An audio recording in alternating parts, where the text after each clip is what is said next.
کامل صاحب قرآن حکیم پہ تفکر کے حوالے سے ایک بات یہ کہی جاتی ہے کہ جب سائنس کی کوئی ڈسکوری سامنے آتی ہے تو مسلمان جو ہیں وہ قرآن مجید کی ایک تفسیر ایجاد کر لیتے ہیں. یعنی وہ چاہتے ہی دراصل یہ ہیں کہ وہ سائنسی تحقیق کے ساتھ کمپیٹیبل ہو جائے قرآن مجید کا میسج, تو وہ پھر اس پر تحقیق کرتے ہیں اور کہتے ہیں بھائی دیکھو یہ تو پہلے سے لکھا ہوا تھا ہمارے پاس 1400 سال پہلے. تو اس دعوے کا اس میں کتنی سچائی ہے اور اس میں کیا اپروچ ہونی چاہیے جو ہمیں اڈاپٹ کریں؟ مسلمان ایسا کرتے ہیں یہ بالکل ٹھیک ہے, لیکن مسلمان ایسا نہیں ہے.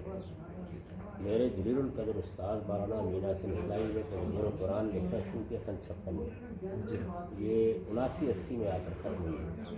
اب پوری تدبر قرآن کی 10 جلدوں میں کوئی ایک چیز دکھا دے جس میں کسی سائنسی ایجاد کو بنا استدلال بنایا گیا. میں نے اپنی تفسیر البیان لکھنے کا کام تو 83 میں شروع کیا تھا, لیکن 2014 میں ختم ہوا.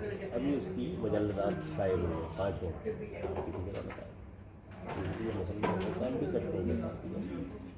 میرے نزدیک صحیح بات یہی ہے کہ قرآن مجید ہدایت کی کتاب ہے, وہ سائنس کے مسائل حل کرنے کے لیے نہیں آیا. یہ دنیوی چیز ہے, آپ سائنس کے مسائل حل کیجیے, بیان کیجیے. سائنس کے نتیجے میں جو خدا کی آیات کا ظہور ہوتا ہے ان کی طرف بھی لوگوں کو توجہ دلائیے. لیکن قرآن مجید جس جگہ سے بات کرتا ہے وہیں سے بات کرتا ہے. اور یہ آپ تدبر قرآن میں بھی دیکھیں گے, آپ البیان میں بھی دیکھیں گے. ہم نے تو ادنا درجے میں بھی کسی جگہ پہ اس کو نہیں کیا, کسی جگہ تو نہیں کیا. بلکہ آپ اس سے اندازہ کر سکتے ہیں کہ جن جگہوں کے بارے میں ایک عام آدمی پڑھتے ہی خیال کرتا ہے کہ یہ تو بگ بینگ بیان ہوا ہے, آپ تدبر قرآن میں اس آیت کی تفسیر دیکھ لیں اور میری البیان میں دیکھ لیں, ہمیں نہیں کہیں گے.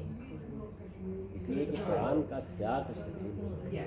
تو قرآن کی تفسیر ہمیشہ زبان کے صحیح اصولوں کے اوپر, اس کی تاریخ جملہ کو سامنے رکھ کر اس کے سیاق سے قرآن مجید اپنا استدلال رکھتا ہے. وہ سائنس سے بہت بالا تر استدلال ہے.